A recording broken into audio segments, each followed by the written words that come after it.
Welcome to the Church of Mabus radio show. It's Friday night, 7:04 p.m. Central, and we got Wham here with us. Wham's representing, and tonight's guest. I'm going to say your names once, and then I'll let you guys say it, especially if I mess up something. I meant to ask you that before we went live, but Dr. David Bettenhausen and Carla Bongini-Kidd. Very good. That was perfect. There you go. Good. I'll say David and Carla from now on. That's okay. It's great to have you guys here. And I know also I want to say to Wham, I know Venus retrograde, I think, is ending on the 29th. It's ending. And then Mercury retrograde ends, I believe, February 4th. Okay. So as any of that, I know people go crazy about Mercury retrograde, but when it happens to you personally, Wham, do you think something happens? Do you think it's crappy or whatever? Well, I don't know. I mean, I'm not affected by Mercury retrograde that much personally, but it does seem sometimes as if I notice weird stuff around me, like just where I work. I do data security and privacy for an educational institution in New York. And, like the first Monday after Mercury went retrograde, we had just a catastrophe. It was like, and then over the last 2 weeks in particular, there have been innumerable network problems and phone problems and stuff that they couldn't really track down. They just had to sort of like reboot systems, or reinstall things. It wasn't like there was a problem that was causing it. So, it didn't affect me that much, but, and then yesterday when I went into work, it was really cold overnight.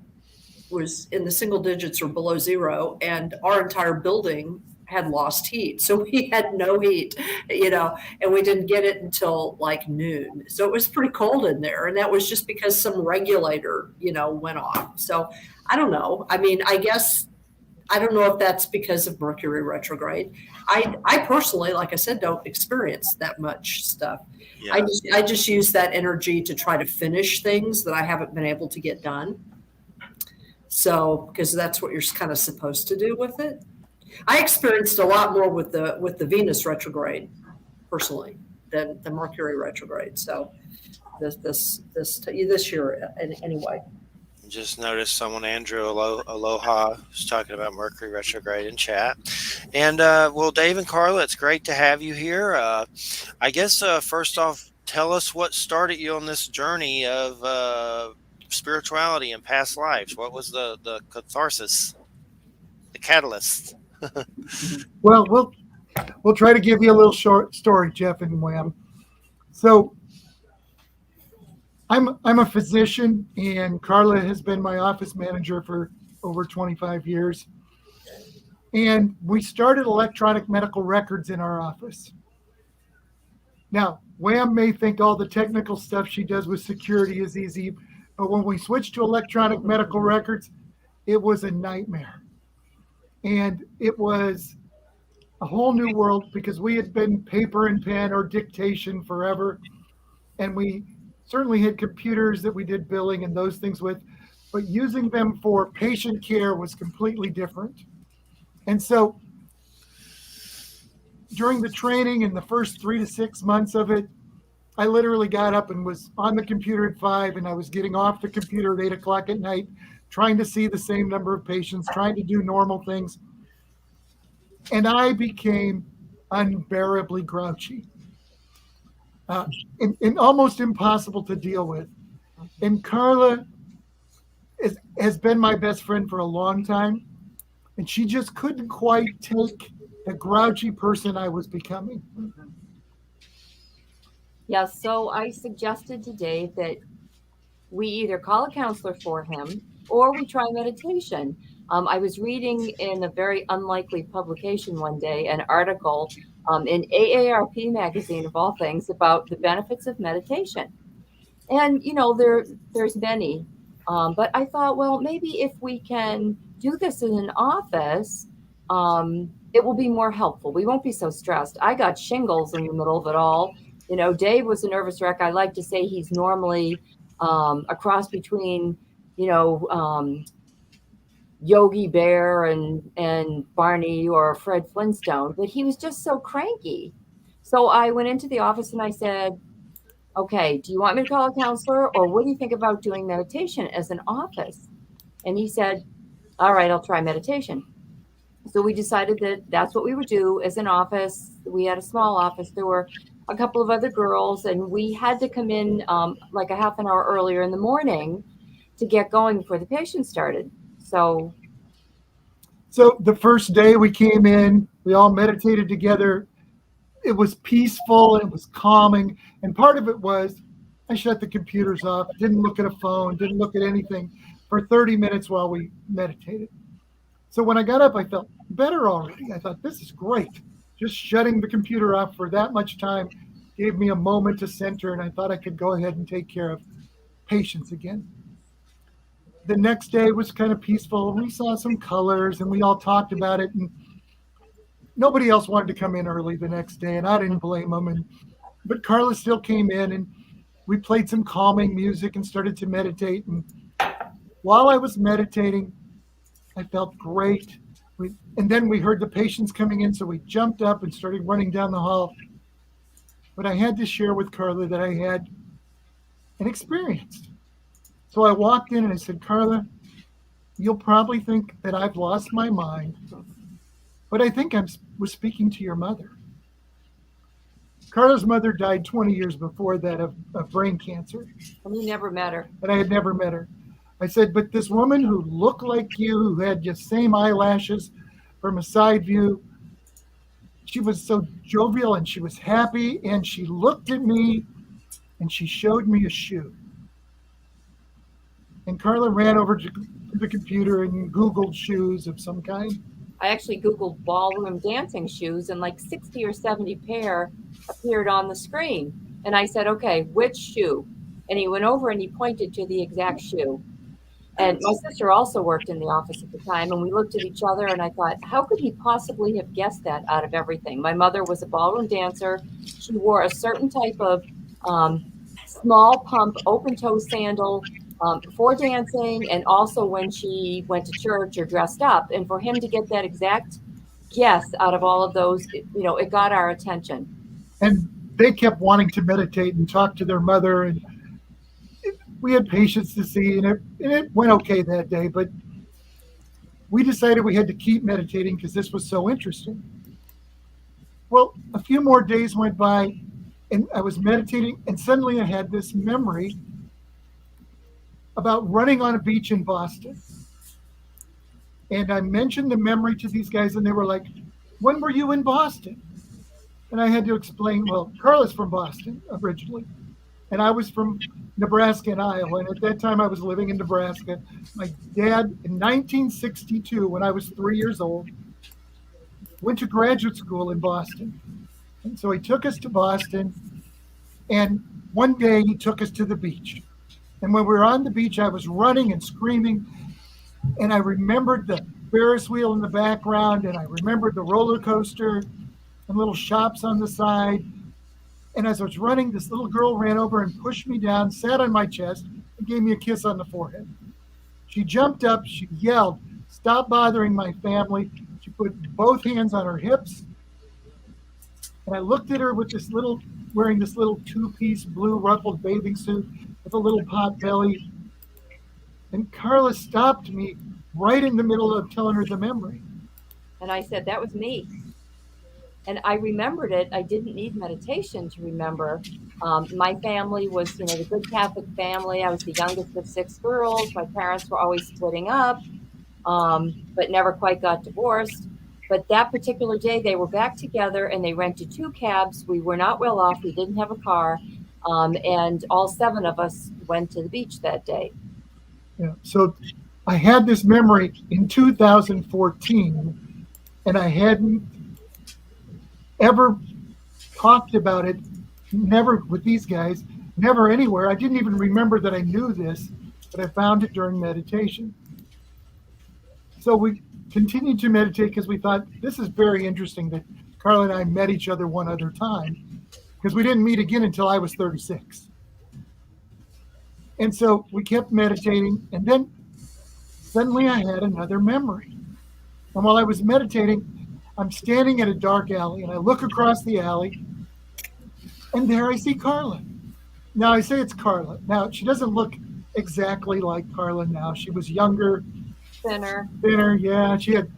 She still had the same steel blue eyes, but she didn't look exactly the same. But she was wearing a little gold band, and she had a fringed skirt, and she looked like a flapper. And I'm staring at her in this alley, and suddenly there's two large flashes. And then I get hit in the chest, and I realize I've been shot.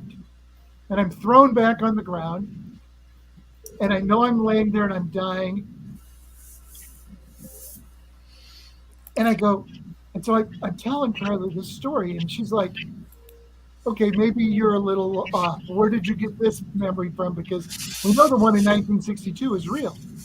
So the next day, I'm meditating again, and I get more of the story. And I realized that I'd met this flapper at a wedding in Chicago in 1925. And that at the wedding, she was the wedding singer. I realized that I invited her out to breakfast the next day, and we went for a walk along the coast of Chicago, and she started to tell me about her life story. And so I shared the life story with Carla. I said, this woman told me she was Ruby Donaldson. She was born in Bullock, Georgia, that her father's name was James, and she moved to Chicago to become a dressmaker and a singer, and that she sang at a speakeasy named DeAndre's for a man named Angelo. And the wedding that I went to was to the wedding of a man named Angelo. And it occurred at what auditorium? Ashland Auditorium. Ashland Auditorium in Chicago, yeah. And so I told her all these things. And Carla's very curious, so she went out and ran out and started researching. Well, not so much, just curious. I wanted proof, if there was proof available. So I got onto Ancestry.com, and I did find Ruby Donaldson, born in 1904 in Bullock, Georgia, to James and Anna Donaldson. She was one of 11 children. And then I found pictures of some of the family and the parents, and birth certificates, censuses. Then I found newspaper articles from a wedding in Chicago, January the 10th, 1925, Angelo Jenna to Lucille Spinola. Married at Ashland Auditorium, over 3,000 mobsters were there. Found a picture of the wedding cake. Upon doing further investigation, found out that Angelo Jenna was the head mobster in the North End, Little Italy in Chicago, right before Al Capone. But I didn't know that. So I called Dave and I said, I corroborated what you told me. I found these things. And it's kind of interesting because Carla and I were both raised Catholic, and certainly the thought of having a past life was not something that was normal in our conversations. Carla might have been a little more open-minded than I was, but this sent us on a search because we wondered, how come we met twice in this life, and now we have this memory of 1925? And so every time I was meditating after that, I would try to remember this memory. And so we were sitting there in the room. I was trying to remember the memory. I started to tell her more of the story. And as I started to tell her the story, I literally became this man, J.J. Wright, as I'm speaking. And Carla literally became Ruby Donaldson. And Carla started to finish the sentences and had the same memory at the same time, which really made us freak out because these two had a relatively emotional weekend there that wasn't fling. Yes, it wasn't in our normal relationship. Yeah, we'd been best friends, but it hadn't ever gone that way. And so we both jumped up because we were so nervous, and we ran down the office, started seeing patients. But it started us doing lots of research. We started reading about reincarnation. We started looking at the research by Ian Stevenson and Jim Matlock and Jim Tucker out of the University of Virginia's Department of Perceptual Studies. We found the studies on about 2,500 kids who had spontaneous past life memories. We kept meditating. We kept doing research. We started reading about, reincarnation in Hindu and in Buddhist thought, and more research. We found 33% of the world believes in reincarnation. We found that 20% of the Christians believed in reincarnation, and we kept meditating, and we kept getting more memories. And pretty soon we had 42 past lives for me, and we had 34 for Carla, and we had found each other in 29 of the same lives. It's definitely fascinating, and I'm open to past lives. I mean, I guess, and I'm familiar with Brian Weiss. How did that come about? How did you get hooked up with him? Well, I had read all of his books, so I had a little bit of information already about it, but we wrote our first 2 books before we decided we were going to go train with Dr. And Mrs. Weiss in New York at the Omega Institute. And we spent a week with them.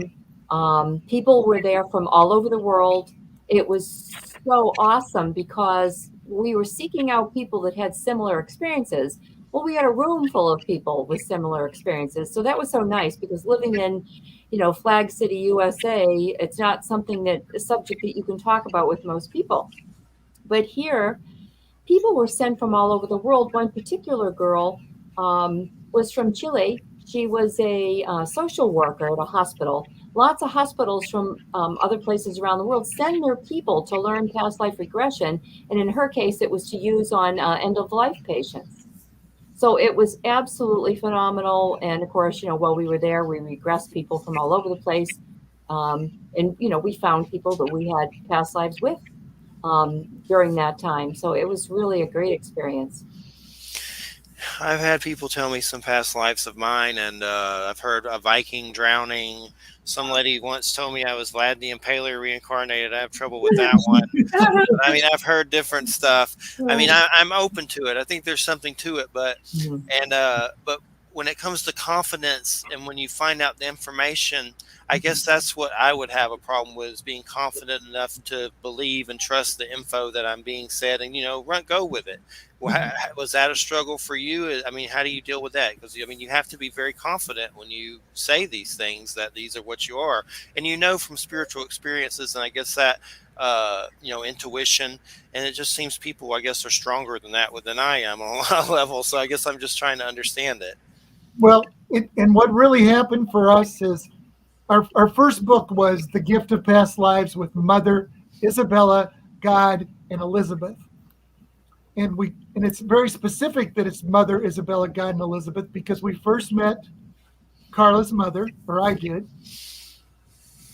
And then I met this spiritual being who told me her name was Isabella. And Isabella, during all of this time, started to share bits and pieces of information. And part of it was that she said that she had been my spirit guide and had been with us for 6,000 years. Now, I thought maybe still I was a little bit crazy. But after Carla was able to find specific past lives that we could at least corroborate, yeah. And we found another life where we found the name that I thought I was existed.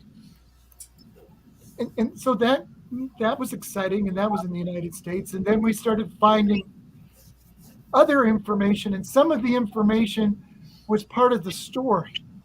We'd watch almost the story as it's unfolding. And as the story would unfold, we found out something like the second life that we ever had was in a place called Thrace. Now, I never knew Thrace existed. Excuse me. Thrace is an area which is in now Bulgaria, Turkey, and Greece. It's in that little corner. And they were, as I was watching this, my owner was a Thracian warrior and he was dressed out in full gear. And when we researched it, that's what people in Thrace look like 3,700 BC. And I'm like, okay, I'd never heard of this before. If it had been a Greek life was the first life, you'd say, well, is it my imagination? I know what Romans look like on TV. I know what Greek people look like in TV. But I didn't know what anybody from Thrace looked like on TV. Nobody, and nobody I knew even knew what that was until I was looking for it and researching it. So those kind of things got us pretty interested. Then Isabella started giving us lessons. And one of the first lessons was, if it doesn't appear that the lesson is good, then you can probably judge that the lesson is false. And so she started giving us lesson after lesson on what happened in some of these past lives. In the past lives, because we know so many of them, we started to see patterns. And one interesting pattern is, it's interesting you said Viking, because we have a Viking life. We were Vikings fighting the Scottish, settling in Scotland, and we became part of a Scottish clan that accepted us. In the next life, we were English fighting the Scottish. In the next life, we were Scottish fighting the English.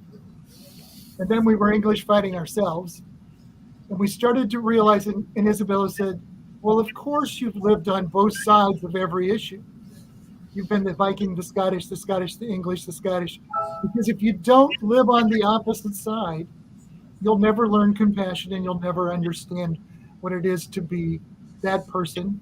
And you'll never understand that in war, there really is no winner. Because somebody always loses. So we started putting those messages down.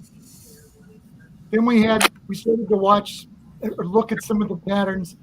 And we found patterns that Carla can talk about a little bit. The patterns of womanhood throughout thousands of years. Well, I like to say we've all been saints and sinners. We have been. We've all been kings, queens, slaves, slave masters. We've been rich and poor. Again, because we learn through, adversity and experience, and the key being to learn love and compassion. I had a couple of lives, too many really, where I was, sold off at a young age, as a wife, as a slave. History has not been kind to women. History hasn't been kind to a lot of people, but women in particular. Even in the Bible, Eve seems to be the fall girl for everything. But yeah, we did see patterns over and over and over again. Some people will say that they have had lives where they have been male, female. That's not the case with us. We have been Black. I've been Black 14 times. Dave has been Black 16 times. We have been, again, Scottish, English, Egyptian, Thracian, Spanish. We've been Chinese once, back and forth, because we don't learn unless we walk in somebody else's shoes. And again, we only learn through adversity. We're slow learners, obviously. Dave has 42 lives and I have 34.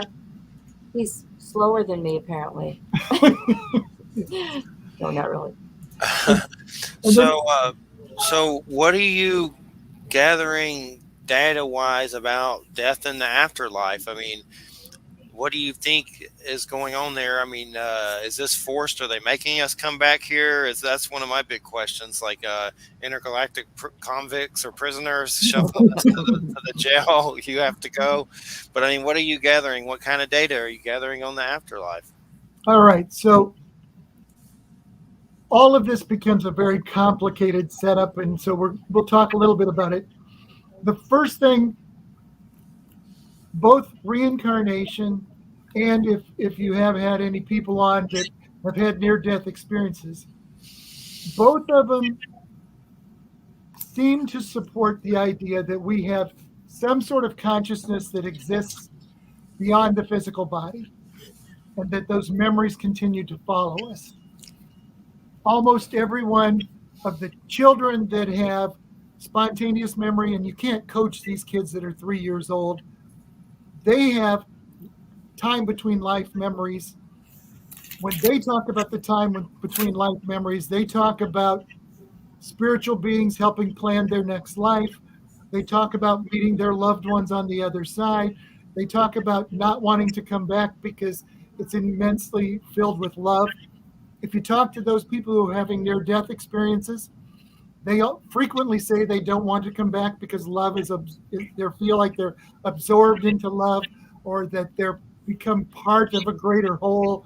They feel like they've reconnected with God or spirit, Tao, source, creator, whichever term you like to use. And from our own life between lifetimes, we realize that I have memories of sitting there at what we call atonement or your past life review, and they show you the life and show you what you did wrong.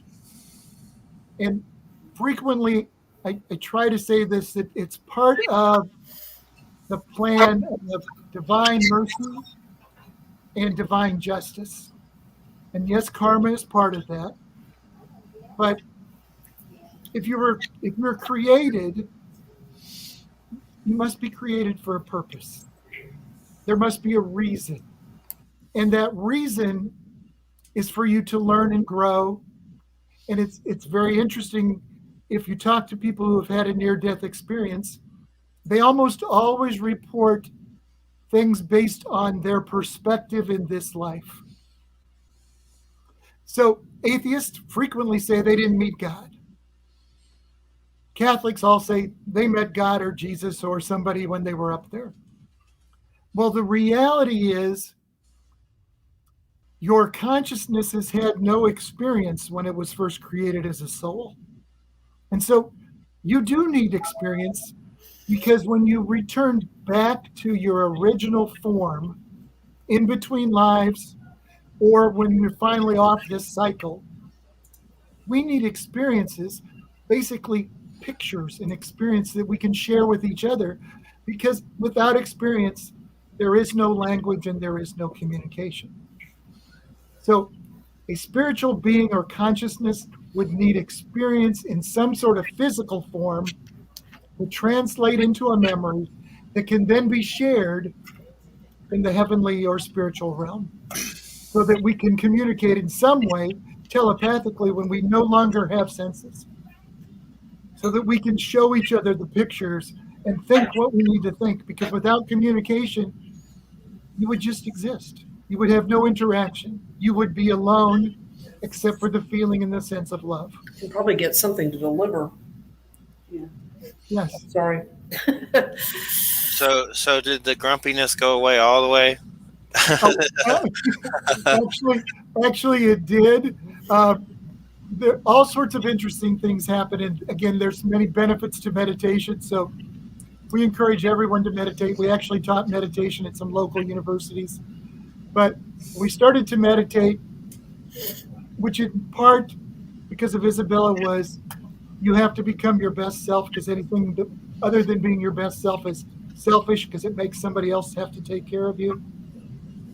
And so started to try to be my best self, and I used to be significantly heavier, and the stress had got to me in the doctor's office. But the first year I started to meditate, I set a goal to lose 2 pounds, and I did exercise and eat better. But a year later, I was 104 pounds lighter, because meditation decreases cortisol, which is the stress hormone, which causes you to retain weight. It reduces your blood pressure. It reduces blood sugars. It increases serotonin and dopamine, which are those mediators in the brain that fight depression. And so I literally became happier, thinner, and healthier. The meditation does change things, and it made me much more spiritual.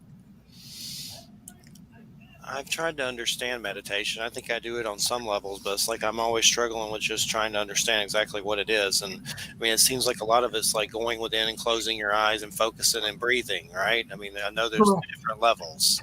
Correct. And shutting off your mind, yes. And the other thing people don't realize is you meditate automatically every single day. Most people get in the car and you don't concentrate on driving, you drive. Yes. And you turn the corner when you're supposed to turn the corner, and it becomes an automatic thing because your mind is free and to respond to whatever it sees, but it's not thinking about what it sees. And so while you're meditating, you can see or hear, feel, sense what you're not necessarily experiencing or doing. So if you quit doing anything and there's no stimulus, the stimulus comes from within. How do you shut off the mind? Sometimes it seems like my mind's shut off and I need to turn it on, that I've shut it off too much. Like, crystal clear. So I think it's difficult to start with. Now I don't think it's difficult at all. It's part of, for me, it's part of the connection. But people talk about the pineal gland and all, the third eye. And there may be even some science behind that because the third eye does focus some memory. And there's some interesting things because when you have past life regression, like we learned with Dr. Weiss, the time between wake and sleep and when you meditate, there's actually increased alpha and theta waves in the brain, which are associated with memory, which is how we got past life memories. They're saved in our subconscious. And so just to explain how it kind of works, in this life, the first time you touch something that's hot, it burns you. The next time you touch something hot in this life, you pull back faster. The reality is we save everything as a positive or negative experience, which ties into karma. And if we save them from past lives, it's actually protective. Because if we face something that we faced before that killed us, we'll try to avoid it, even if we don't understand it. And most trauma is what surfaces first. A lot of times in past life regression or in memories, that's what you remember, something traumatic.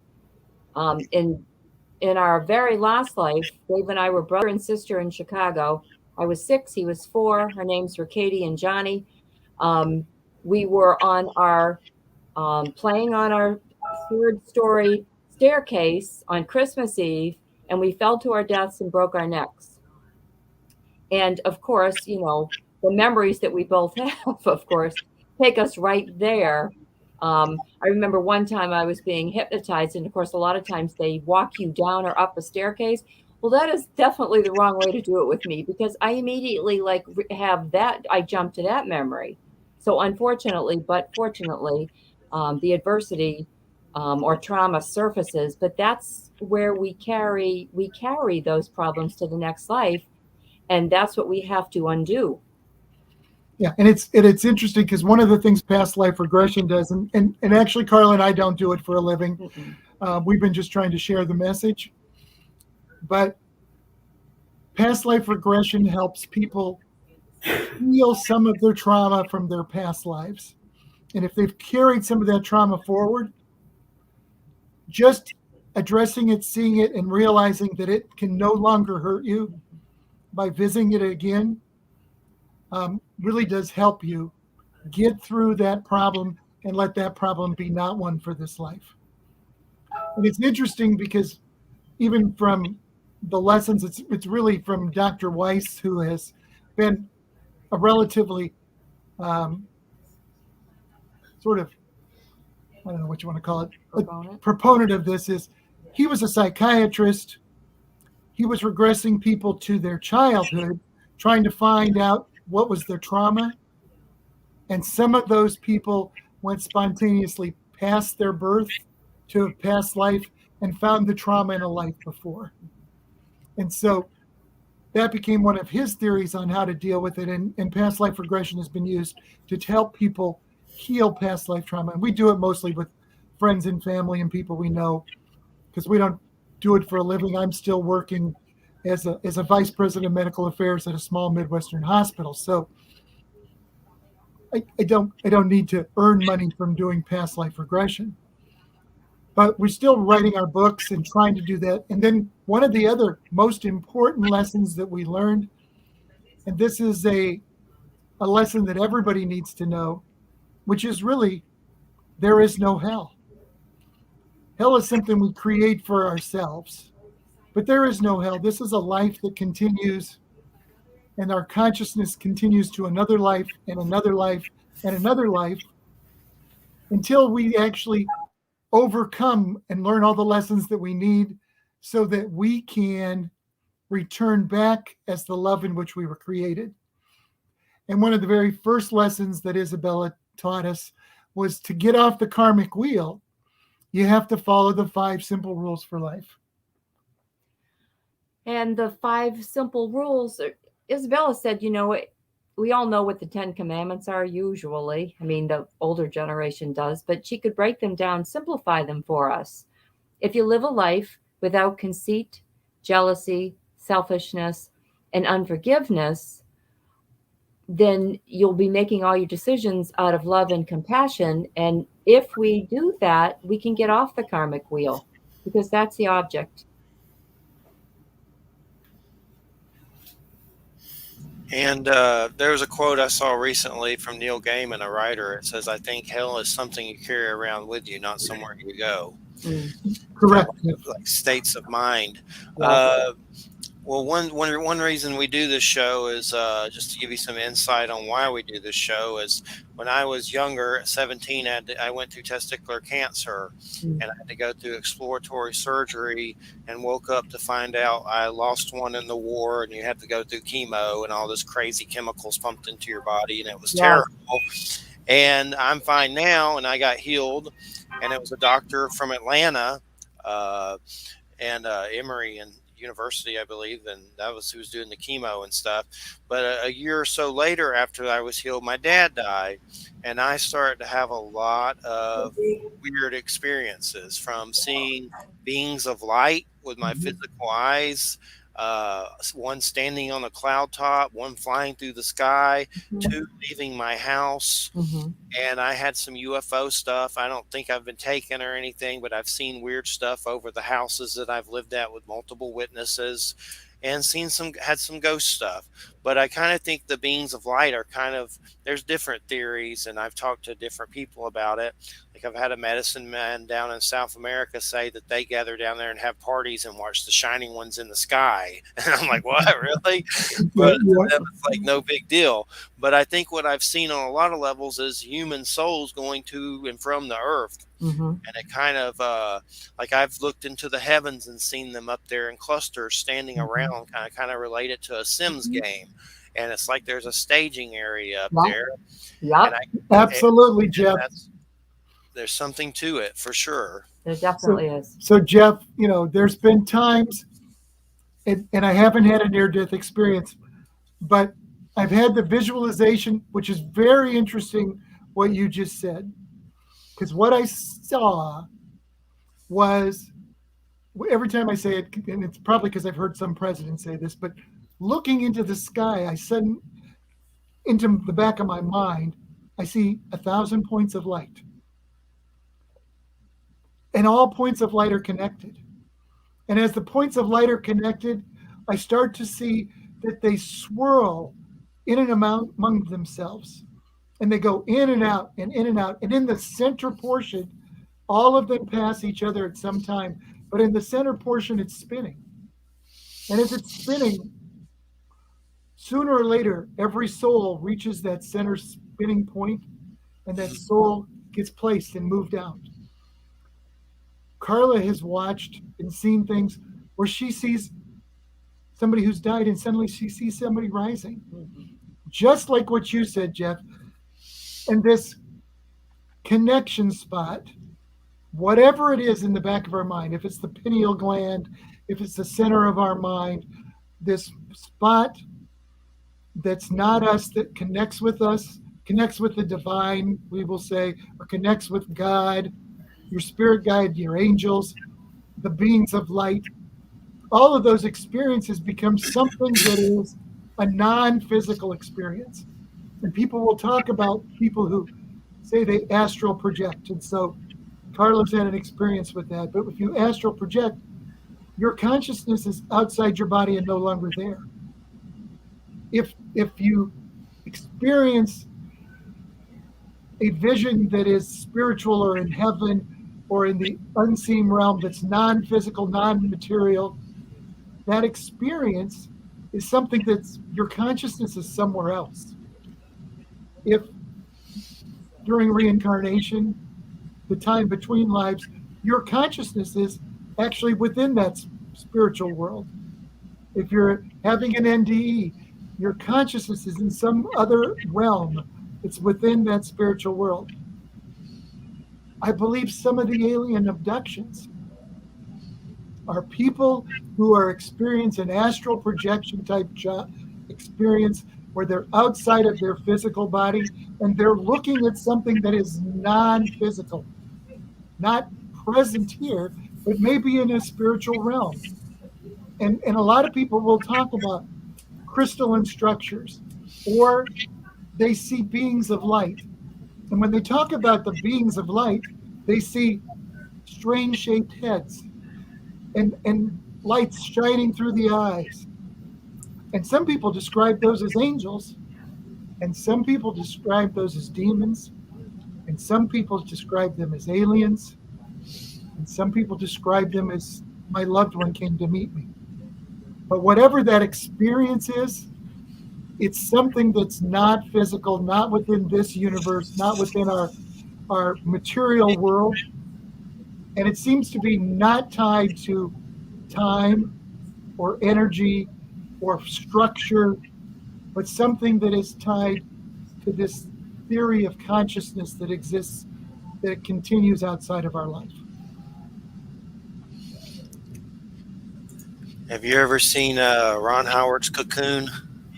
Yes. That's it. I'm telling you. That's your favorite. That's your favorite movie. That's there. my go-to for The Secret of Life. There's something to it. I'm telling you.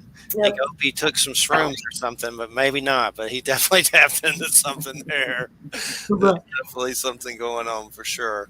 And of course, there's part 2, The Return. You know, those movies are really hard to find. If you go, you can only get them on eBay, and they're like real expensive because for some reason they're just not creating them anymore, like putting them out or whatever. I had to pay like I forget what, not too much for them at one point when I got the DVDs. But so let's see what Wham thinks here. Wham, have you been here in a past life? Well, I don't. I interpret all this very, very differently. I first had my experience of what I guess some would define as a past life after a brain injury and a concussion.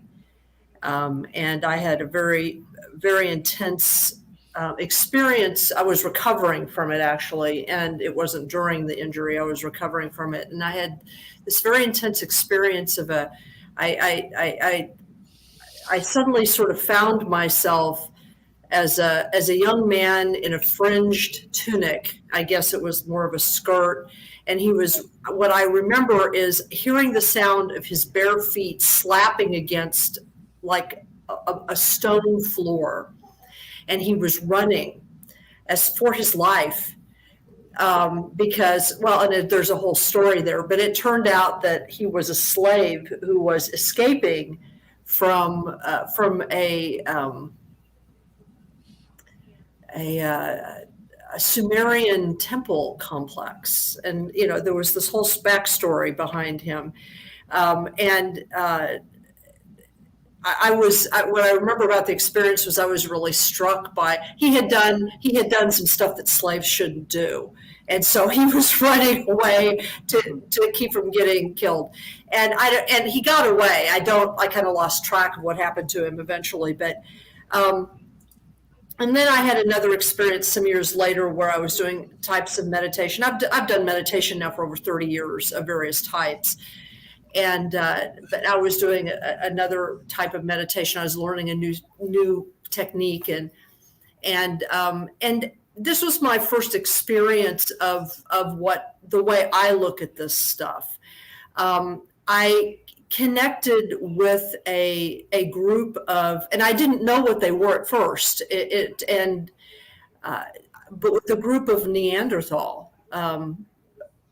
It was like a family group, and they were up on top of a ridge, and they were watching for migrating animals to come in, and they had built a fire, and they were all just sort of hanging out with each other and communing. And the thing that was really interesting to me about that experience was that I was not one of them. I was somehow, my consciousness was projected among them, and they were aware of me and perceived me as a kind of presence. But I was able to sort of enter into their consciousness and realized a lot of things about them, about the Neanderthal. And this is before we knew about them, really. There's a lot of new information that's come out about them, about how their brains were bigger and how they did have linguistic abilities, and they were far more sophisticated than we previously thought. And what's interesting to me is that my experience with them gave me a lot of bits of information that later has been confirmed over the past few years as people's views have changed. But I wasn't one of them. I wasn't reincarnated among them. It was like I was projected into what we call the past, and had this experience of them. And I've had my own UFO experiences and ghost experiences and experiences with past people and all that kind of stuff. I mean, I've had, I've told various of those stories on here before. But the approach to all this stuff that has always made the most sense to me is the approach that I find in the Seth material, which is that there are no past lives. There are only present lives. And the past, present, future is an artifact of our focus here. And so when we're experiencing past lives, we are actually experiencing other aspects of ourselves, other things that we're connected to, people perhaps, or beings that we're connected to, that from our perspective are in the past, but in fact exist at the same time as we do, that everything is present. And when you do connect with somebody that you feel more of a kinship with, like that slave that was escaping from the illicit affair that he had with the priestess of Ishtar, which made her pregnant. That was the other part of the story. That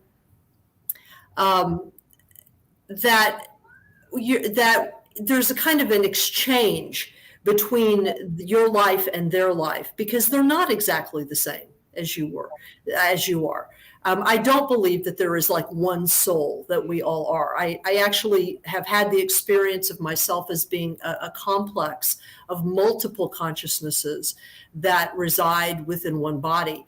And so I tend to not think of myself as having one soul. There is perhaps an impulse that gave rise to the being that is me here, but I'm focused here. And so what that's done for me is, I've remembered a lot of things that I guess we would call past lives, and some of them have been meaningful and some of them haven't been. Some of them have explained some of my habits. I've also had experiences of future lives, which nobody talks about, but I've had experiences of possible what would consider future existences, and other existences that are not human at all. In fact, there's a place that I go to a lot when I'm really spiritually sort of collapsed and bereft and I need to rest. There, in some other universe, it's not in ours because the physics doesn't work. Okay, the physics would not work here.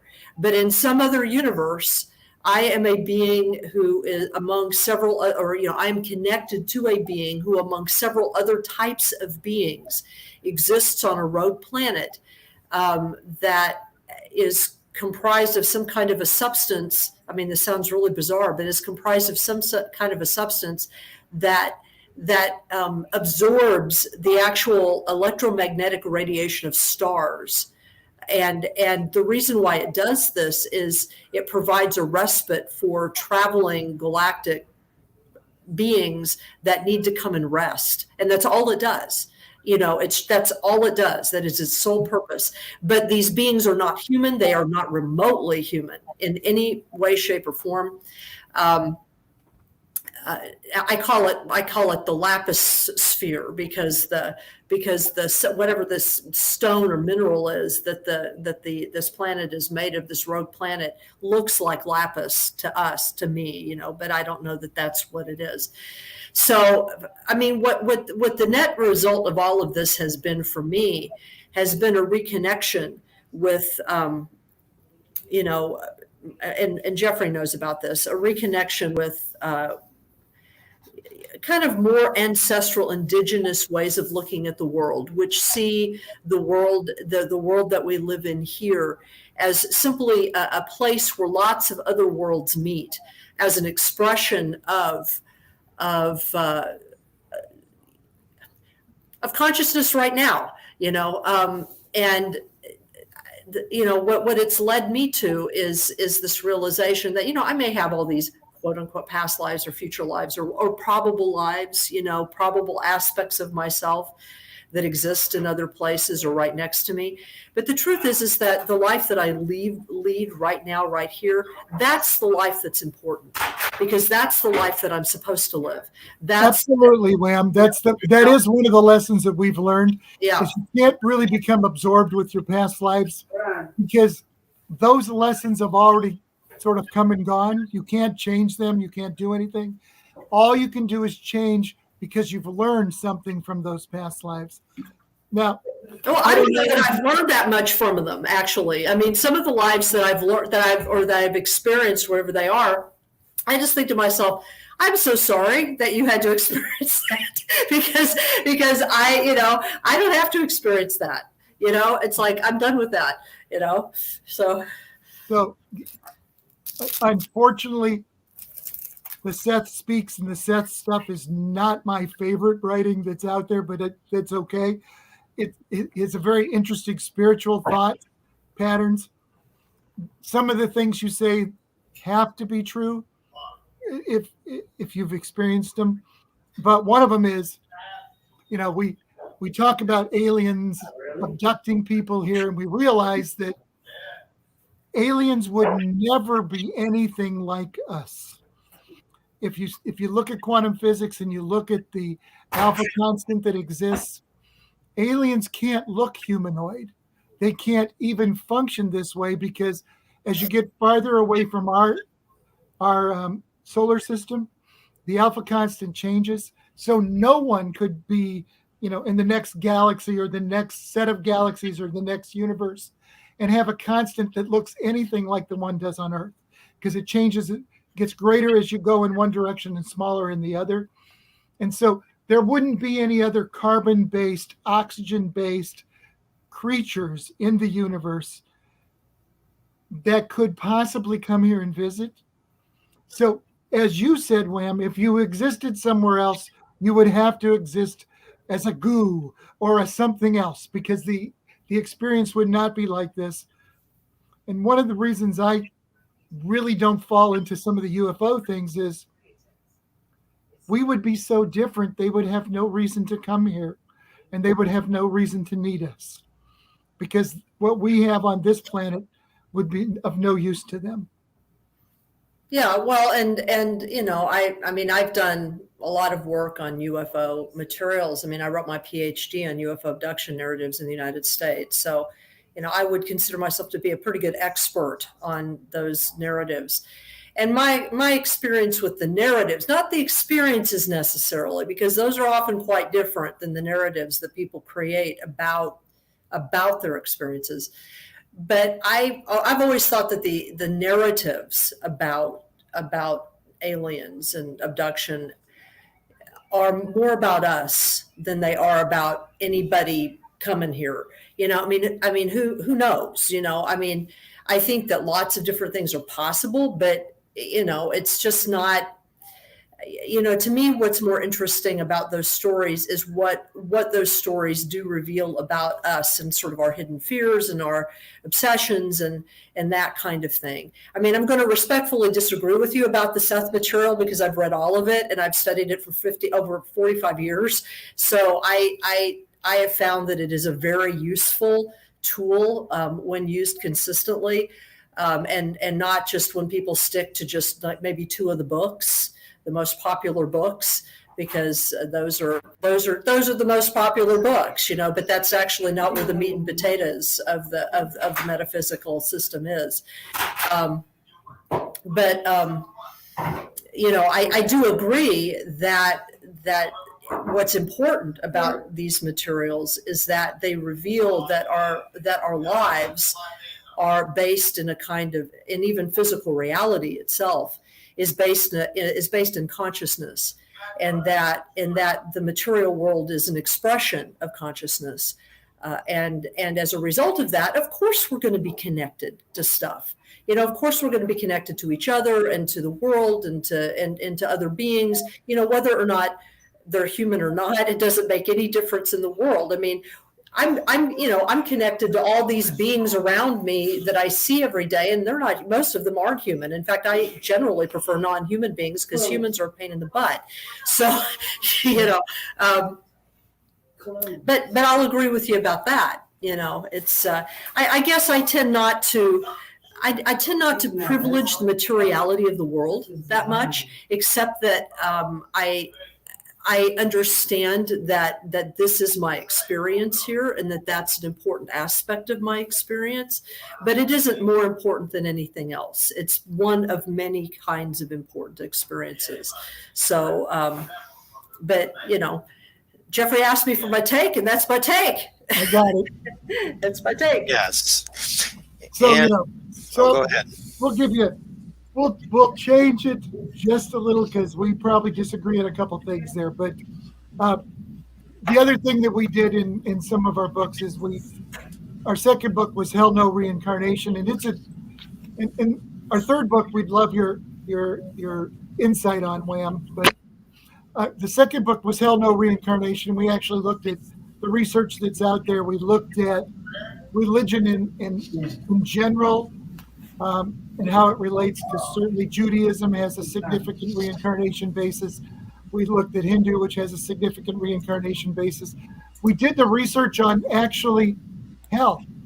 And it's really interesting if you look at the history of hell, because one of the things that Isabella told us early on was there really is no hell. And we looked at the history and we realized that if you go biblically, you start seeing that the Jews talked about Sheol. And some of the other writing was done in Greek, which they talk about Hades. And literally Sheol and Hades are both just the place dead people go. Sheol is the land of atonement. And then you realize in the Bible they start writing about the Valley of Gehenna. And they use the Valley of Gehenna to mean a horrible place. But the Valley of Gehenna is an actual physical place outside of Jerusalem. It's a ditch. It's a ditch that the sewage system in Jerusalem drains into, and it's the same ditch that the Nero burned Christians in. It's the same ditch that the judges of Judaism killed their illegitimate children in. It's the place of fire and death, but it's an actual physical place in the story. And it wasn't until the King James Bible in the 1600s, long after Dante wrote a fantasy story about levels of hell, that the name hell became a place that you went to get punished and die. It became a Christian thought in the early part of the church, but hell literally was a place that he replaced the name Sheol, the Valley of Gehenna, and Hades with in the King James Bible. And why did he use hell? Because his wife was of Germanic descent, and Helia was the pagan goddess of the underworld. So he named it Hell. Yeah, and Helia was, if you go back to those original sources,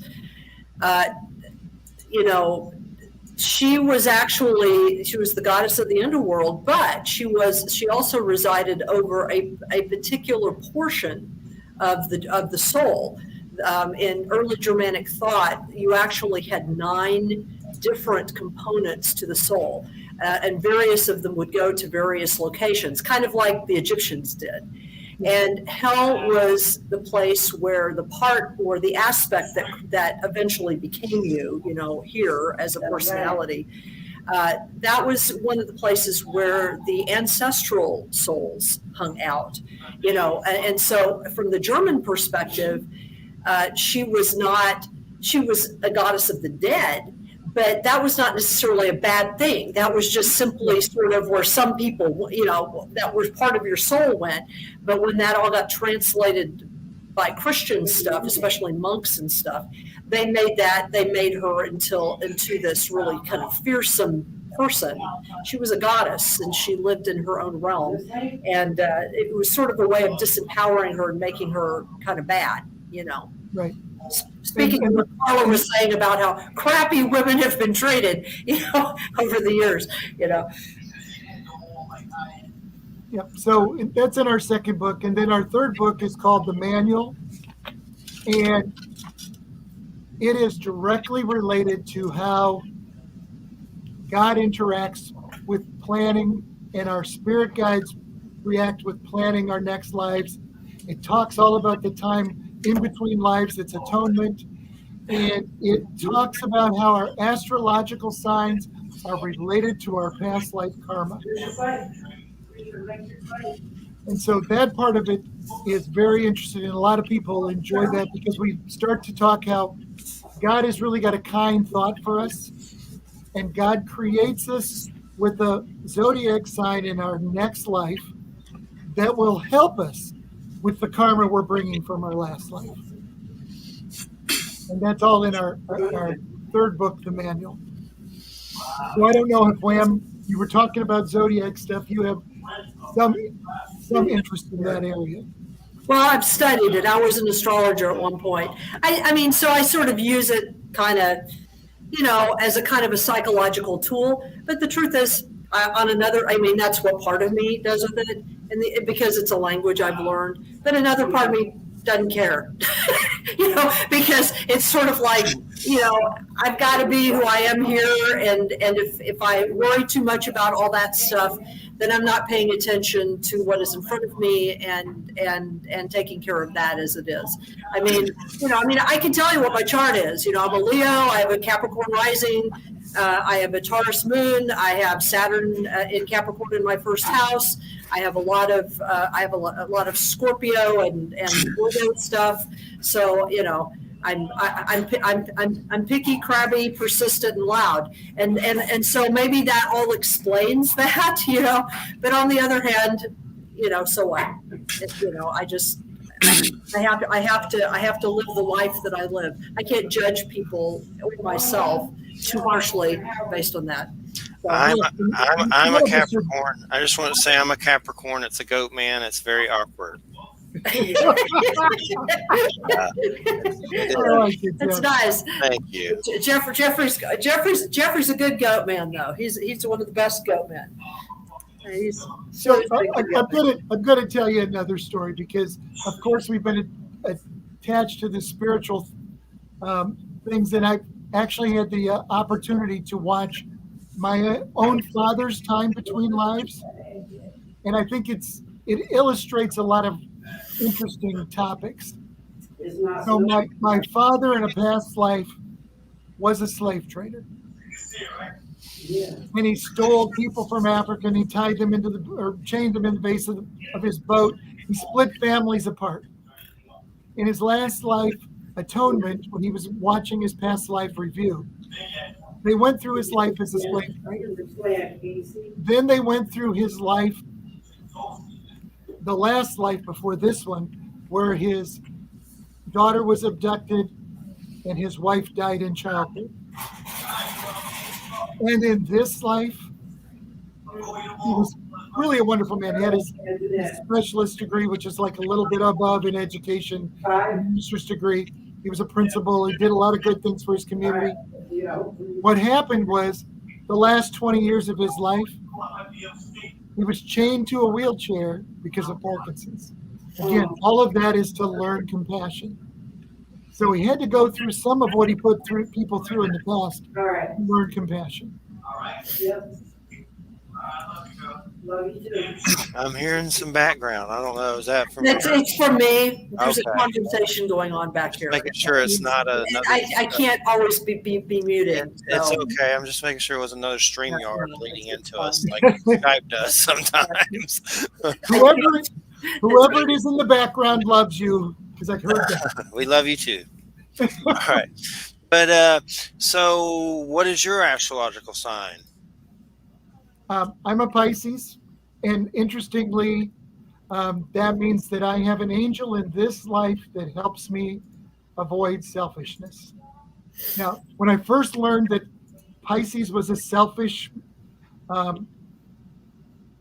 astrological sign, I thought, well, gee, I don't think I'm selfish, But we did learn, and we wrote in our books what selfish really means.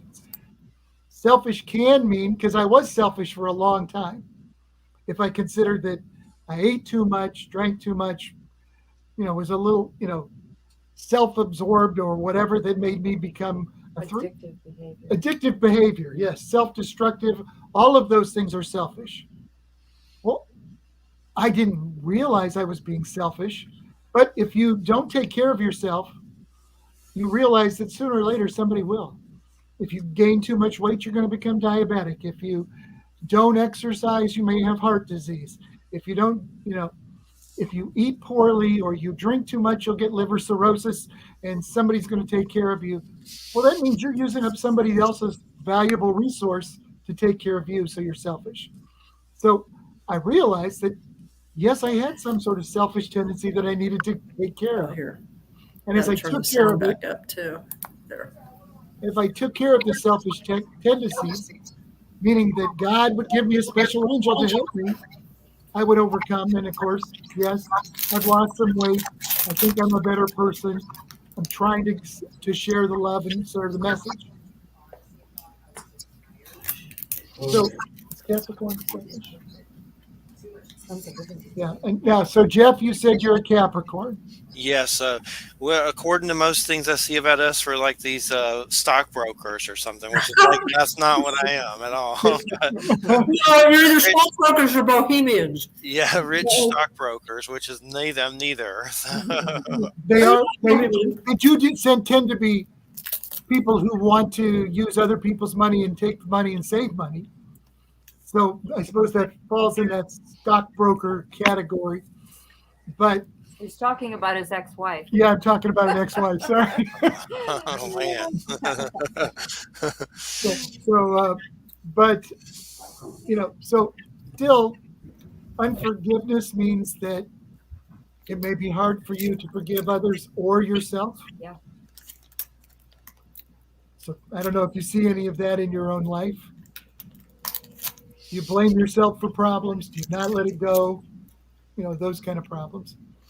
The other thing that's in the book, the manual, is that not only do we include astrological signs and how that is related to your past lives and your next life, we also include archetypes that are not exactly like young, but they're close. They're a set of 12 archetypes.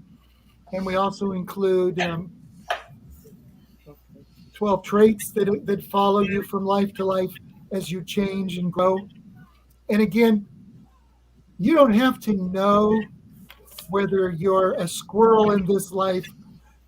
If you start to evaluate and read what a squirrel becomes in this life, somebody who never settles down, keeps running, always trying to be busy, it doesn't matter if you're an archetype of hero or an archetype of explorer. If you read what an explorer is and how an explorer is sometimes wants to go and explore and be out there in the world, but in a past life, you may not have taken care of your kids. And so in this life, you don't want to be an explorer. You want to be a caregiver. You want to stay home. You want to make sure you take care of the kids. Or if you see the ability to want to run and search and look and explore, then you should look for that person that you want to marry. There's someone who wants to run, look, and explore. Because if that person is a caregiver and wants to stay at home, and you want to run and go, then the two won't work as well together. And so if you start to picture how your zodiac signs draw you together in the next life, how your traits may draw you together, you can start to develop a picture of what you need to work on in this life, which is somewhat what Wham is talking about. It's really this life that we have to all deal with, focus on. But if you have something that can teach you what to focus on, it can help you get through this life better. And again, the easiest thing is to make every choice and decision out of love, which is part of those 5 simple rules. I've had a weird experience where I had a dream, or I don't know if it was a dream or like a vision. I think it was a dream. It was a long time ago, but there was a preacher hanging a Native American, and he was reading the Bible, and then he hung with a noose. And I have had weird neck injuries, like from, my neck would go out and weird stuff after that. And I've always said I'd rather be the native, I guess, in that situation than the kind of the hypocrisy of the preacher hanging some dude while he reads the Bible to him. Yeah. But Jeff, I think in your next life, if you were the preacher, you would expect that there would be certainly adversity and some sort of test to make you understand what you put the Indian through. Yes. Or I could have been the native, because I've had some native ghost kind of stuff happen before where I've seen them in full attire, stuff like that. And I have a big interest in that. So, I mean, it could be either way. I don't know. But, I mean, I think that could be a past life. Do I know 110%? No, but there seems like there's something weird to it for sure. Well, there's 2 lessons in there, Jeff. The first lesson is it's always wrong to shorten someone's life, because this life has value and there are lessons you're meant to learn and things you're meant to experience. And so if you cut someone else's life short, you're certainly going to carry karma with you in the next life. Yes. The other thing that's a lesson in that is suicide is always wrong. Because if you take your own life, you're going to cut the lessons you were supposed to learn in this life short. And if you didn't learn them, you're probably coming back in a situation that is the same or worse. So you won't escape anything through suicide. You'll still have those same lessons to live through and the same adversity to go through. So those are some of the lessons that you can learn when you start looking at past lives. Yeah, Those when it comes to exist. When it comes to hell and the belief in that and stuff, I know Neil Donald Walsh says some stuff similar, like he doesn't think there's a hell and things like that. I guess, I mean, part of me have seen those beings of light in the heavens. Sometimes I wonder if that's like it, that you basically just go to that staging area and these beings of light and you evolve and get shuffled back and forth. But I would like to, maybe hell is states of mind. Maybe you can get caught in your own suffering and things like that. I mean, it's a hard thing to grasp, I guess, when you look at the earth and some of the crazy crimes and stuff and murders that go on, and you get kind of caught up in the philosophy part of it. How does this stuff happen? Why does it happen? So I mean, it's kind of like there's also stuff there that makes you think there is a hell or a devil, because I mean, just some of the, I don't want to get into some of the awful things, but some of the stuff in the headlines we see that are just sick with kids and crazy stuff like that. So I mean, is that just the error of man's thinking? If there's no hell? Or I mean, I know there's so many theories about it, but there's a lot of struggle with just trying to, be open to that fact that maybe there isn't, Part of it, Jeff, is, and this is always hard to tell people because everybody focuses on the most horrific things that occur. And we now have the internet, and it exposes all of it to all of it all the time. So it's, I don't want to watch the news. I hardly want to look at Facebook. Now I do, because we connect with a lot of people that way. But the reality is it's filled with disaster. And the worst parts of humanity keep exposing themselves. But if we look at real history, and this is hard for people to understand, we are actually in the least violent, the least war-prone, the most productive, the most successful the least hungry world that it has ever been. There is less violence, less war, less people go to bed hungry. We're in the best situation we ever had. And so I'd like to believe that over the last thousands and thousands of years, mankind is actually improving. Because 6,000 years ago, man didn't do anything but get up in the morning and spend all day looking for the next meal and fighting the next tribe off so that he could get the next meal.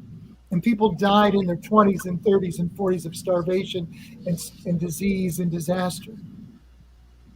Now we live 80 some years. Infant mortality is low.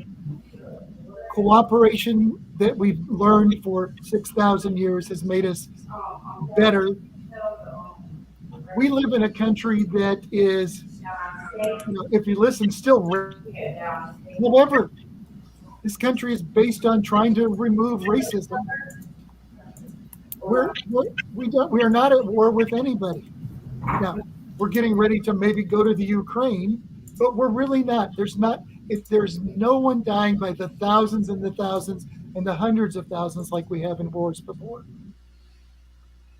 And there's certainly not 6 million Jews going to die this year. Those are history lessons that we've overcome that has improved.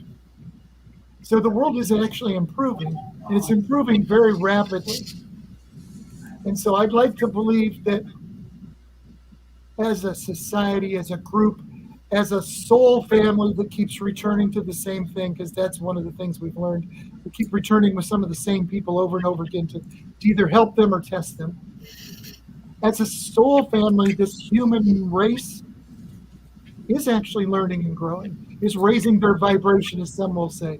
It's improving its outcome and its output. And the society is better than it ever has.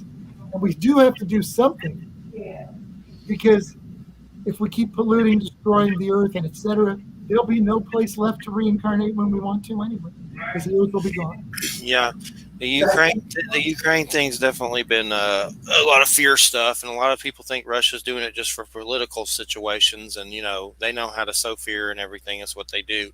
But I mean, let's face it, if that happened, that would probably trigger a nuclear holocaust, I would think. So hopefully that's not going to happen. But it's definitely been crazy in the news, that's for sure, lately, about all that. Definitely terrifying. So hopefully not. But it just seems like China and them are trying to, start something. And it just seems like if something like that starts, I don't see a positive point to it. Like, it would be really bad, nuclear cloud-wise. Right. So, Jeff, here's one other topic that we didn't really discuss. Okay. Because every one of those concerns with the great Holocaust, the great disaster, the next great war, we're all eternal beings. There is no death. There is no end. Your consciousness will continue.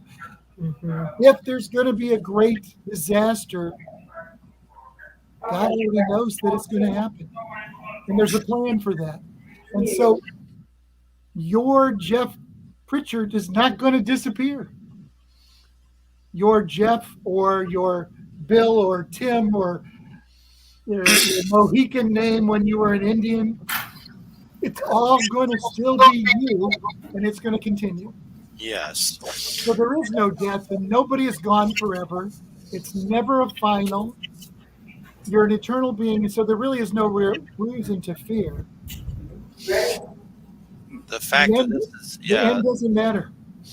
The fact that this is infinite is kind of scary too, though, isn't it? A little immortal forever. I mean, I'm sure it's more perkier from a different vantage point than Earth, for sure. Think of it this way, Jeff. We were placed here for these experiences and these lessons. And so here, every one of us feels like we're misplaced, because this is not our original home. Our original home is in God, heaven, that spiritual realm. And in that realm, you're completely bathed and filled with love. And like most of the people who have NDEs or people who have had intermission memories of the time between lives, they don't want to return, because being pulled away from that love is uncomfortable and it feels abnormal. Yes. And so we're all pulled away from the love that we should be surrounding. And when this is finally over and you've gotten off the cycle of reincarnation and you've learned all the lessons and you start to make those choices of love and compassion, you return to a point where you have no wants, no needs, and completely engulfed in love, and you can actually appreciate it because you know what it's like to be without. And that's sort of the mission we're here for. Here's an interesting book I came across that you guys might want to check out. It's interesting. I could only find it on audiobook, but it's A History of Ghosts by Peter Aykroyd. That's Dan Aykroyd's father. And somehow I came across it, and I couldn't find the book to buy because it's, well, you could if you got $200. Let's put it that way. It's one of those books where you got to pay a lot. But I found one audiobook on eBay of it. I'm sure there's other ones out there, but I think it's on Audible too. Yeah, it's from Audible. But basically, it's Dan Aykroyd's dad and the history of ghosts. Somehow it helped with Ghostbusters. So I haven't listened to it yet, but I figured maybe Peter Aykroyd, if y'all want to look it up. It sounds pretty interesting. But where's the best place to get your guys' books at? And if you won't, give us some links. All right. So the best place to find all the links is thegiftofpastlives.com. That's our website. All of our books are on the website. So they can click Amazon or Barnes & Noble, or if you're in the UK, there's UK links. Japan, China, India, for Amazon, all of them, and many of the other smaller bookstores. You can order them, of course, because everybody's been through COVID. You know, we have a lot of small businesses that are struggling. You can go to your local small business and order it there. It's certainly available as an ebook, which is cheaper. Our three For some books. reason your volume got lower. I don't know. So I'll try again. It's thegiftofpastlives.com. Okay. And there's links to all of our books on Amazon and other distributors. But I also recommend you go to your local bookstore and order it, because they can order it as well. And support some of your local bookstores, because they're not doing as well because people just haven't been out shopping. Your volume was fine. Somehow I made my volume lower. I'm still not sure how I did that. God knows. But we appreciate it so much. It's been a great show. And thank you so much for coming on, and keep me in the loop in the future on any future endeavors. I've really enjoyed it. And you guys really seem, modest and down to earth. And, the past life subject's definitely interesting me. It's good to learn more about it. Thank you. Thank you much, Jeff. Thank you, Wham. Thank you. Have a good weekend, and we'll catch you later, and I'll send you the archives. I'll send y'all guys the archive when it's done. Take care, Dave and Carla. Thank you. Thank you. You bet. Thanks. Good night. Good night. All right, let's see. Still got about 15 minutes or so, or 20 minutes or something like that. Yeah. And so what are you doing in Albany? What's going on? Well, I will tell you privately what I'm doing. Okay. Uh-oh. No, I'm not doing anything that I'm not doing anything that nobody important doesn't know about. I'm not. Okay. But I'm having a good time. I'll tell you that. That's good. Yeah. Well, it's 20s here in Florida tonight, I think. So that's definitely. That's cold. Wow. That's cold for Florida. And the room we're in sucks, so you freeze. So it's like there's a heater. It's like, is the heater on in here? Well, I haven't talked to you since you had to make that move. So how are you guys doing? We're doing okay. It's just been, this house is little. My mom's here, my brother and his son, and there's too many dogs, like way too many. A lot of them are old and have to be taken care of in special ways, and seem like they could transition in the next few years or sooner. So, blind and things like that. So it's hard, but it's not. We're okay. We're doing okay. Just adjusting for sure. Well, when you had to put a bunch of your stuff into storage, right? Yes, and that's the hard part, especially when you go somewhere and there's no room to put anything hardly in your truck. Right, exactly. all this craziness and things like that. And basically, my room is a porch that got closed in by my brother in a kind of redneckish kind of way. It's not that bad, but it could be a little better. What I remember is that, you know, when you and Christina first got together, you were still living at your mom's.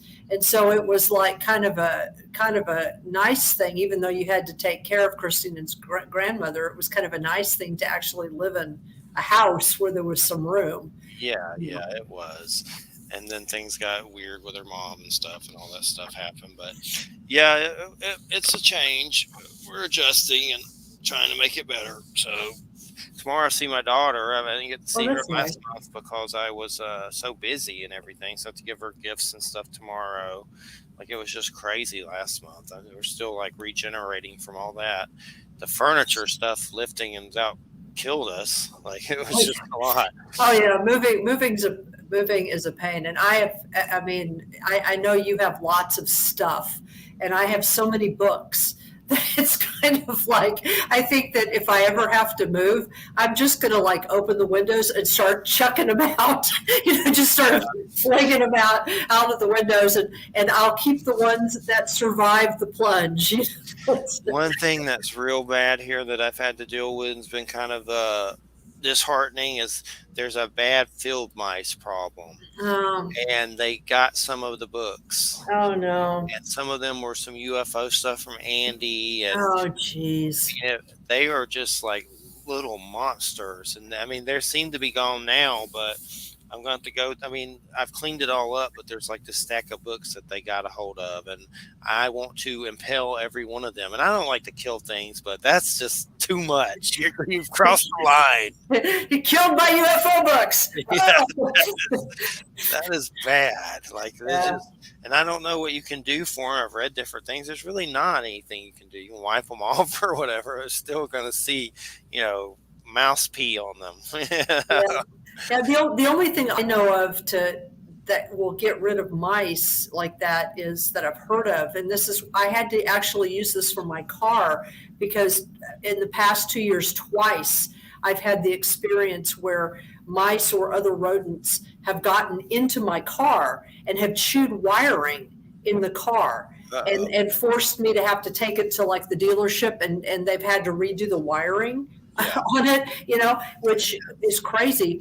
And what they recommended, because this is what they were told, is when you're storing stuff, it stinks horribly, but store everything with mothballs, because they apparently hate mothballs. Okay. And so what I have to do is, when I park my car, I have to like have this tray that I shove under there every night that has like mothballs in it to keep them from crawling up into my car. I got some crazy brick stuff you put out and they eat, and I know it wiped them out, but you feel bad about it. But that's it. You don't touch. Well, this doesn't kill them; it just makes them go away. It doesn't kill them. This was bad, and the worst thing is they eat it and then they poop all over it.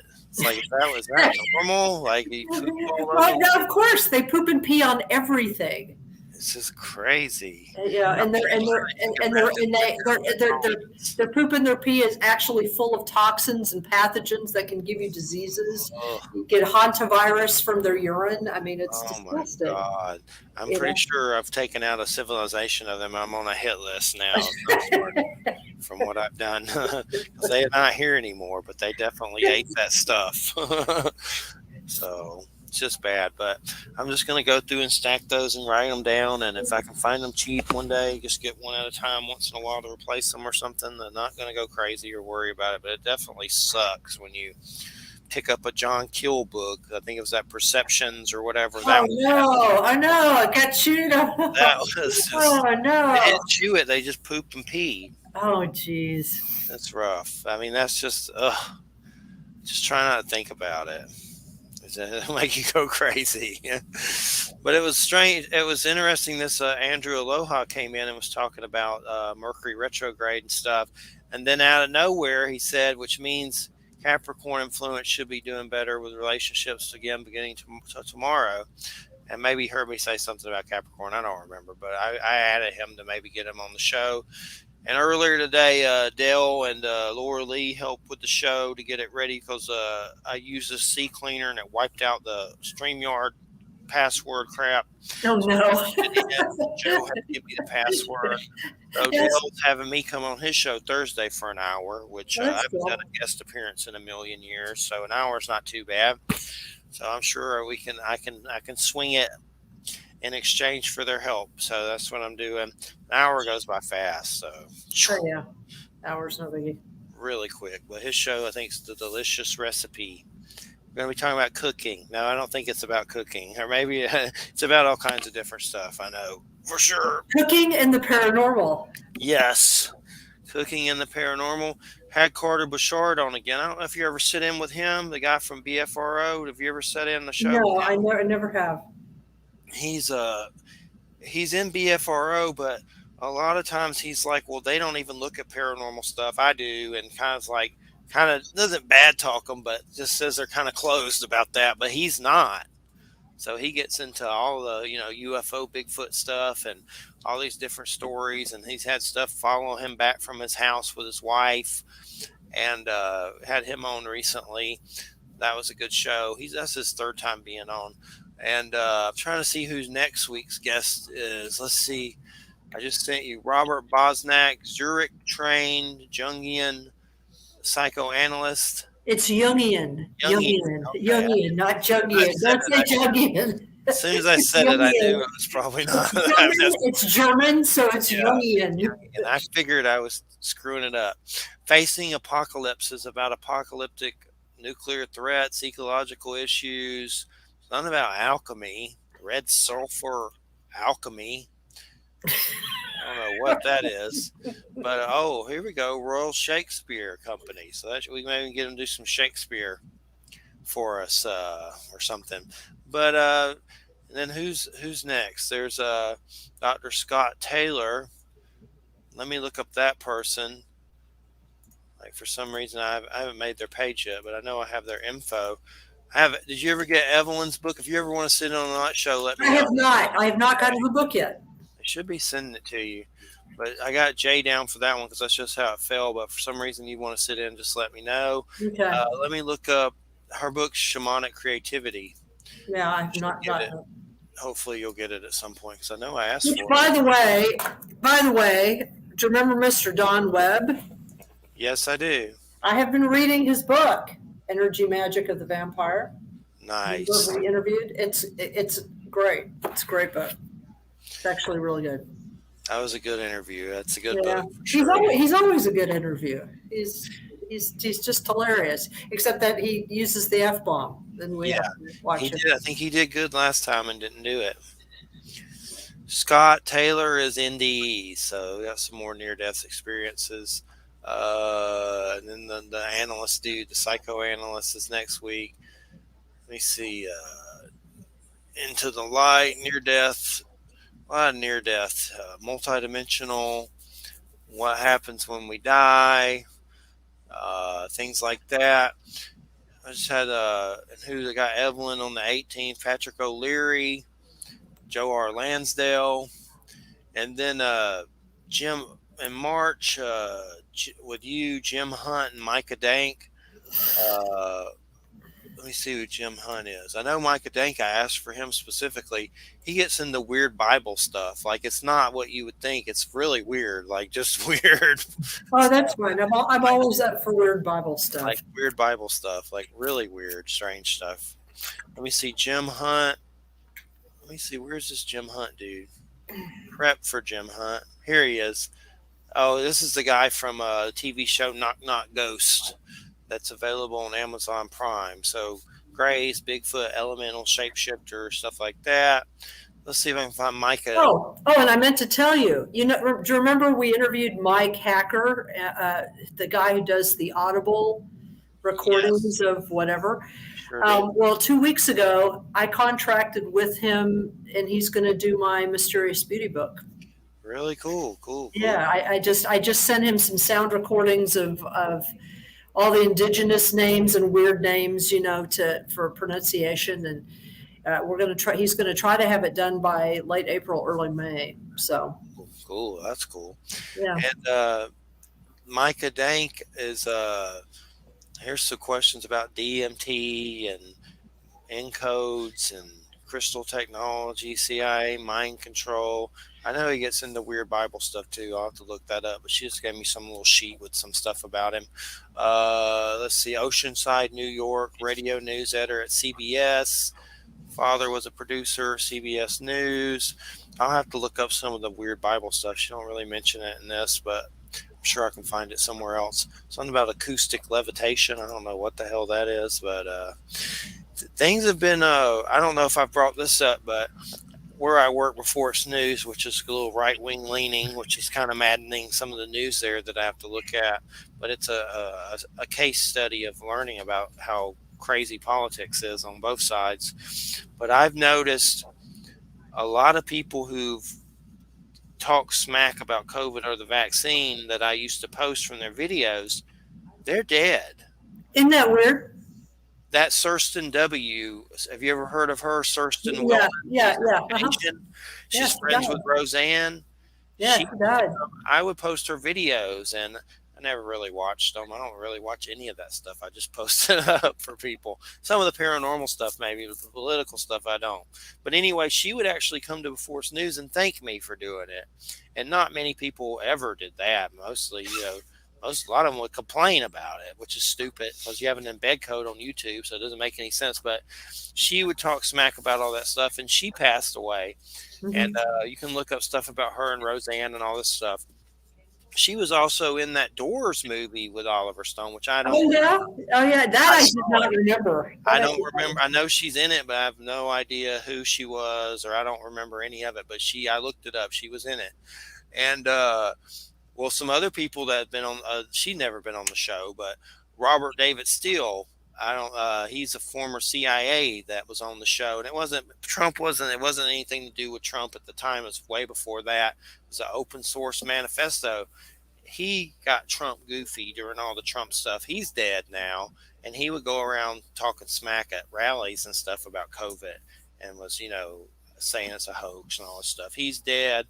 Another interesting one, Russ Dizdar, Dizdar, has a book called The Black Awakening that's about these weird. It's a true, it's not fiction. It's about serial killer cells awakening, like shooters and real Christian, weird, super satanic, super soldier kind of stuff. He's dead. He sent me a book once. He never came on the show. And there's pictures of him hanging out with Alice Cooper and stuff, but he definitely had a little goofy right wing kind of thing going with the Trumpagooch stuff. And then God, there's others. I just can't even keep up with it. There's some Rob Skiba or something that was some flat earth weirdo that died. But I've just seen so many people croaking, and a lot of them are these right wing channels. They're dead. And I was sharing their content to right wing political freakos there because that's what they like. And I'm having trouble finding stuff to put up. So many are dead. Like they're just being wiped out. It's crazy. But I mean, it's just weird mostly how most of them talk smack about it. And then they get whacked out, They get wiped off the map from it. And there's pictures of them and stuff with their little ventilators on and stuff that are creepy. They're little ventilators. Look at Jay McNicholas in there. What are you doing, Jay? You must be really bored at home. Yeah, really. If you're hanging out with us, you're hanging out with us. Oh my God. You thought he was on tonight. He missed it so much he came to the chat. Feel the Mabus. Feel the Mabus. The Mabus. I've seen acoustic levitation demonstrated. If my dad were alive, he could explain it to us. I don't know what that is. I guess sound levitation. I don't know what it is. I have no idea. But that Kirsten W. stuff, it got really weird with the conspiracy people. Like they spend all this stuff. She was an agent. She took someone's money named Phil McConnell and left to another island or whatever. Like there's all this crazy, they go crazy. Seems like everyone that dies there becomes a pedo, and they have no evidence whatsoever. Bob Saget, whoever was a pedo, maybe he was, but I don't see any evidence. Yeah. Right up there, Tom Hanks is one. I don't believe that. Like they go crazy and harass Tom Hanks on his Twitter that he's a pedo, and Pizzagate, and all this crazy stuff. I mean, it'd be one thing if you had evidence. Yeah. There's none. They just make up stuff for stories. I don't even post that crap. They do. But there's a lot of crap for sure. Nonstop crapage. And so Mercury retrograde on February 3rd's ending. Yep.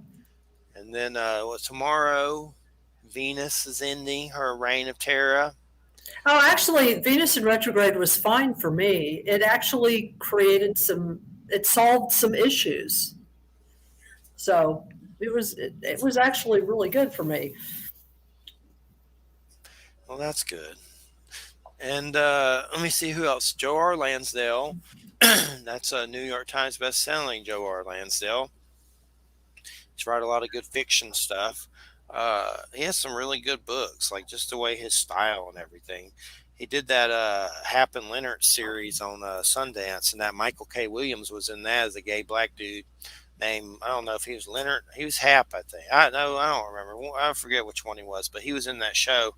And it was on Sundance, but they canceled it like jerk offs. But Joe R. Lansdale, one cool thing that he does, there's some really weird West stuff that he's wrote. And he actually rewrote the comic for Jonah Hex. Oh, yeah. Two Gun Mojo. And the artist is really good. It's just some really bizarre, like Wild West, throw in zombies and craziness. That's really nuts. But I love talking about the Weird West. He's also friends with Bill Paxton, that actor guy. Yeah. That sucked. I reread about that recently. He had a surgery and they messed it up and killed him. Oh, jeez. And that Bill Paxton, Express Elevator to Hell from Aliens and stuff. That was that guy. He's also Chet in Weird Science. I don't know if you've ever seen that movie. Yeah. Yeah, remember the Blob, the Job of Blob. Yeah. Chet. Yeah. The Louis Anderson thing sucked. Meatloaf, that sucks, but I wasn't like a big Meatloaf or anything. But Louis Anderson, that was really crappy. I didn't know he's going through cancer and everything. The worst part is his Baskets. He's in that show as the mom. Oh. So they're gonna have to kill the mom now in Baskets. That's got Zach Galifianakis in it on FX, and Louis Anderson's the mother. Really funny. It's like little 30-minute episodes, but Louis Anderson was the mom. And he was always like, we got to go to Costco and get some flavored water. Go to Costco and get some flavored water. But, and more moo-moos. It's pretty funny. And Zach Galifianakis was a clown. And, at the rodeo and everything. It's a good show. I don't know what they're going to do. I'm sure they'll figure out something if they're going to continue. I think it does pretty good, so they have to whack the mom, I guess. Yeah. But a lot of deaths, just can't even keep up with it anymore. It's true. There are a lot of deaths. A lot of weird suicides. I mean, I don't know if they're weird per se, but that Regina King, that's a black actress that was in Watchmen, the HBO series. And Right, exactly. Her son just died. He was 26. I think it was suicide. Michael Madsen, the actor that's in all this, his son, suicide. Just a lot of crap. I need to quit looking at that front page of Bing or whatever when it turns on my search engine. It's like keeps popping up with all these deaths every day. I need a new homepage for sure. But let's see here. We got about 5, 6, 7, 8 minutes. Anything else going on? Have you been doing any more radio appearances or anything? I haven't. I've pretty much been. I've just been working on some personal stuff, pretty intensely. Some stuff that came up in the spring, and that's mainly what I've been concentrating on. I signed the deal with Mike to do my Audible book. My job has been taking a lot of time and energy, but I mostly have been really sort of concentrating on my personal life and spiritual practice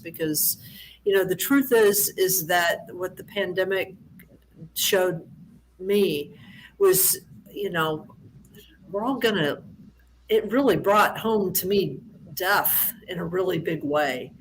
Because I've known a lot of people who've died who've been really, really ill. Some people who've died not of COVID, but just because maybe they couldn't get health care because of COVID, stuff like that. And so for me, it just really, I just realized I needed to work on some stuff. So that's what I've been doing. So I haven't been doing it very much professionally. I haven't even been online very much. If you've noticed, I haven't been on Facebook very much. I haven't been doing that kind of stuff very much. And I'm sure I'll probably return to it at some point, but Facebook is just so annoying. I go on oh, there, it's horrible. but It's terrible. the worst thing is, like, I'm being punished on Facebook right now, and I don't even know why. For 90 days, I'm on the lesser news feed for sharing misinformation. But when you click to see what it is you shared, it won't show it to you. And I'm not someone that gets on there and shares misinformation that I know. I don't really share any of that COVID stuff at all on there ever. So it's just confusing. Like I did maybe a long time ago, but I don't think it was misinformation. I mostly just show funny memes or weird stuff or horror stuff, so I don't even understand. Like, it's just weird. Like, I just got 90 days punished, and I don't even know what I did. And when you click on the article, you can't even see the title or anything. It's just bizarre. They're just jerk-offs. they're just arses. It's like, at least show me what I shared, because I'd be surprised what it was, because I don't really remember sharing anything too crazy on there, but stuff about horror movies or UFOs or something. So they're just idiots. Yeah. And, I do have the Oculus thing. I like that a lot, but they were starting to make that so you don't have to use Facebook with it, which is good, because if you lose your account or something, you lose that, which sucks. Of course, now he's trying to turn that into Meta or some creepy stuff. I don't even know what the hell that is. Are they going to change Facebook's name to Meta? The metaverse or whatever this weird new term is that it's probably been around for a while, but now they're hyping it up and saying they're going to change their name to Meta, META, and all this weird stuff. But it's definitely weird. But Facebook is a pain in the butt, and they definitely seem like, I've always been on their hit list for some reason. People I know could share stuff with boobies on it, like artwork, and not a thing will happen to them. I could share a painting of Frankenstein carrying a lady with boobies, and I'll get 30 days in like a day. Right, right. Anything like that. But everyone else gets to do it for some reason, I'm booby oppressed on there. Something's going on for sure. But I share anything like that. There was one thing I did.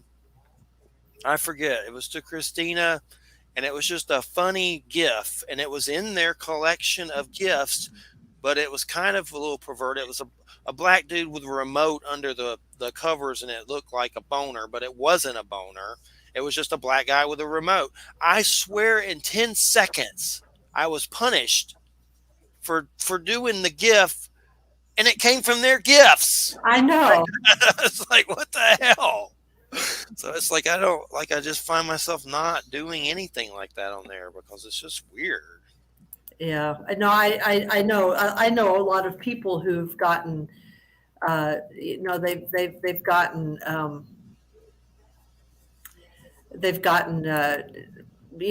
sent to jail, and they don't know why. They're not even told. Yeah. Why they go to jail. With them, really, it's hard to talk to them. It's just crazy. It's like a prison, like a digital prison.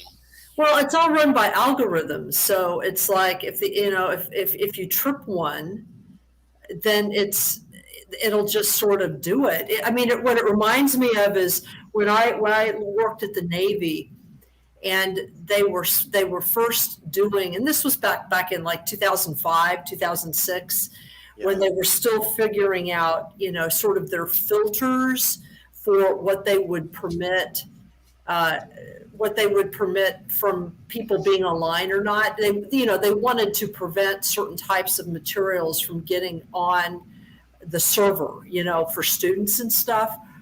And, but what they would do is, I mean, I don't know who actually ran things for them, but what they would do is if you, if something that you tried to upload or just a site that you went to tripped their stuff, they would actually tell you why it tripped it, right? And all kinds of weird stuff tripped it. Like, for example, you couldn't search the word aphrodisiac, you know. But the funniest thing was that as a result of, whatever kinds of, trigger happy keywords they put in, for their filtering system, it turned out that it caused our network, and this is at the Naval Academy in Annapolis, it caused our network to not be able to access any other military installation because any other military installation would be filtered as having violent and pernicious content. So it was like we couldn't like get on the internet and contact or look at the web page for, the Marine Training Center in Quantico. because the Marine Training Center came up as being a violent place. And yet we were the Naval Academy. It was hilarious. It was just bizarre. Crazy. I'll be glad when it's over. Yeah. But well, it's been a great show. I try to remain open to the past life stuff, but sometimes when I first hear past lives, I kind of roll my eyes a little. But I think there's some truth to it. I try to look at it from a Buddhist point of view. I don't think maybe we come back as caterpillars or anything, but or dogs or whatever. But it gets weird. But I mean, there's some goofy stuff to it. But I think there's some truth to it. They seem nice and modest about it, but Yeah. you don't really know until you're doing it, really. So I guess, I mean, I still think this is forced. It's like this is Earth is babysitting, and they make you come here. It's like we don't know where else to put you. I tend to not believe that it's forced, but I will agree. It's kind of like, I mean, this is why I like the Seth material. What Seth basically says about the conditions of the world is that the world was not intended initially when consciousness sort of puts things together to create it. It was intended as a teaching place, but it wasn't intended to be as harsh as it is. Yeah. And that to a large degree, the focus of the type of consciousness that human consciousness developed, that kind of tight focus that we have, is one of the unfortunate side effects of that is the type of difficult world that we have. Yeah, seems more painful for sure lately. Yeah. But all right, well, thanks so much. We'll see you next week. Have a good time in Albany. I will. And I'll see y'all later. Have a good weekend. Good night, everybody. Peace out.